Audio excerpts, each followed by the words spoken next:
इस वक्त वासिफ क़य्यूम साहब ने हमें ज्वाइन किया। वासिफ साहब बहुत शुक्रिया। वासिफ साहब, आपको ये मामला हल होता दिखाई दे रहा है या फिर आगे चलकर हमें एक महाजराई ही नजर आएगी, कानूनी जंग ही छिड़ेगी, वही ब्लेम गेम और वही चीजें, आप क्या देख रहे हैं? देखिए जी, हम तो जिस मामले को पॉलिटिकली सॉल्व करना चाह रहे थे उस मामले को ये हमेशा किसी न किसी तरीके से एक लिंगरिंग डिस्प्यूट बना देते हैं जिससे एक उभाम हमेशा क्रिएट हो जाए, जिससे हमेशा कोई ऐसा मसला शेर हो, उठ जाए, उजागर हो जाए जिसका हल निकलता नजर ही ना आए। अब फिर से ऐसे नामों को देना जो इतने कंट्रोवर्शियल हो, इतने कंट्रोवर्शियल के किसी का नैब का केस है और दूसरे की वाबस्तगी है एक सियासी जमात के साथ, और ऐसे हालात के अंदर तो मैं समझता हूँ कि ये सिर्फ एक फतूरी किस्म का काम हो सकता है, इसमें कोई हल होता नजर नहीं आता। और यकीनन हम तो इसका अपने लॉयर विंग के साथ हमारे डिस्कशन वगैरह जो हुई है पार्टी खान साहब की और पार्टी टॉप लीडरशिप की, तो will seek some way out के भाई हम इसको कैसे टैकल करें, बिकॉज ऐसे नामों से 35 पंक्चर पिछली दफा के आज तक हल ना हो सके, ऐसे नामों से अब क्या 100 पंक्चर और लगाना चाह रहे हैं इलेक्शन में?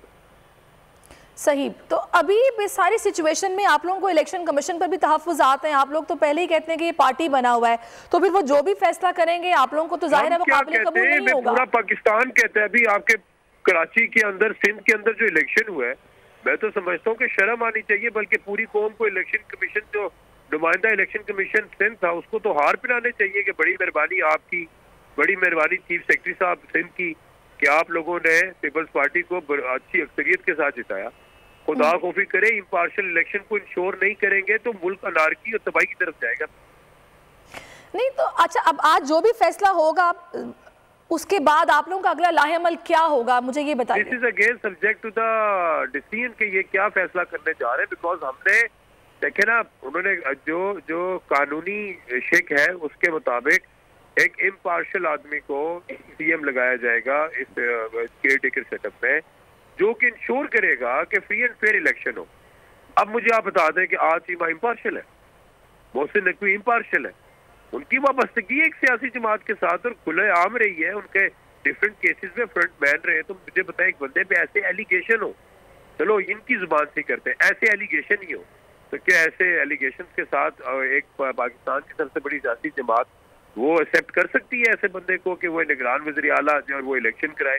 अपनी नाक के नीचे कराने का मतलब ये है कि आखिरी बात मकसद क्या हो सकता है इन दोनों नामों को देने का? फिर अगर दोनों आप पता भी नॉन कंट्रोवर्शियल नहीं है, धांधली है, इम्पार्शियल इलेक्शन है, और एक अनबायस्ड तरीके से जो एक्टिविटी कराना चाह रहे हैं पाकिस्तान में कि पंजाब में इलेक्शन करा लें, अवाम तो इनको मुस्तरद कर चुकी है। अब ये चाह रहे हैं कि हम लोग किसी मैकेनिज्म के थ्रू एक स्ट्रक्चर्ड वे में हम ऐसी धांधली करें कि जिससे हमें मौका मिल जाए हुकूमत बनाने का, जो कि इसका ख्वाब ही रहे। सही, बहुत शुक्रिया आपका। वासिफ क़य्यूम साहब हमारे साथ मौजूद थे। अगर आपको ये वीडियो पसंद आई है तो लाइक पर क्लिक कीजिए। 2022 बहुत बड़े तोहफे भी देके गया पाकिस्तान की आवाम को। पाकिस्तान की आवाम को एक तोहफा ये दिया कि आवाम को पता चल गया कि पाकिस्तान का मीडिया क्या है। साल 2022 में सबसे ज्यादा देखे जाने वाला चैनल बोल न्यूज रहा नंबर 1। हमने बहुत सारे शोज और ट्रांसमिशंस की, पूरा साल मुसलसल जदोजहद में निकल गया कि ये वोट ऑफ कॉन्फिडेंस के पीछे कौन लोग थे। तोड़े रेटिंग के सभी रिकॉर्ड। सोशल मीडिया पर भी सबसे ज्यादा तेजी से 2.4 बिलियन व्यूज का संगे मील अबूर किया।